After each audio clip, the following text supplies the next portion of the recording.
লেবাননে বৈরুতে ইসরায়েলি সেনা প্রত্যাহার নিয়ে আলোচনা চললেও দক্ষিণাঞ্চলে থামছে না সামরিক অভিযান। এমন পরিস্থিতিতে বৈঠকে বসে মার্কিন ও লেবাননের সামরিক প্রতিনিধি দল। আলোচনা করে কাঠামোগত চুক্তির প্রথম ধাপ বাস্তবায়নের উপায় নিয়ে। এই সময় কেন্দ্রবিন্দু ছিল চুক্তিতে উল্লেখ থাকা দুটি পাইলট জোনের প্রথমটিতে কিভাবে ইসরায়েলি সেনা প্রত্যাহার করে সেখানে লেবাননের সেনাবাহিনী মোতায়েন করা হবে।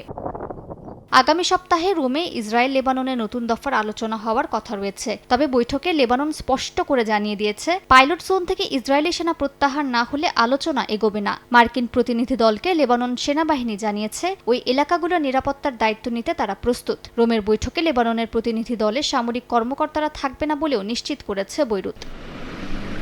তবে কূটনৈতিক তৎপরতার মধ্যেও থামেনি ইসরায়েলি সামরিক অভিযান। দক্ষিণাঞ্চলে আল মানসুরি শহরে আবাসিক এলাকায় হামলায় বেশ কয়েকজন আহত হয়েছেন। বেত ইয়াহুন এলাকায় ট্যাঙ্ক ও বুলডোজার নিয়ে অগ্রসর হয়েছে নেতানিয়াহুর সেনারা। হৌলা ও নাবাতিয়া সহ বিভিন্ন এলাকায় বাড়িঘরে আগুন ও বিস্ফোরণের ঘটনাও ঘটেছে। একই সঙ্গে আল মানসুরির বাসিন্দাদের উদ্দেশ্যে লিফলেট ছড়িয়ে সতর্ক করে বলেছে ঘোষিত নিরাপত্তা অঞ্চল থেকে দূরে থাকতে।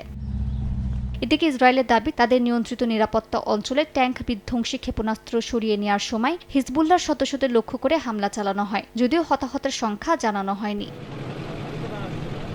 মালিহা সুহরওয়ার্দী, সময় সংবাদ।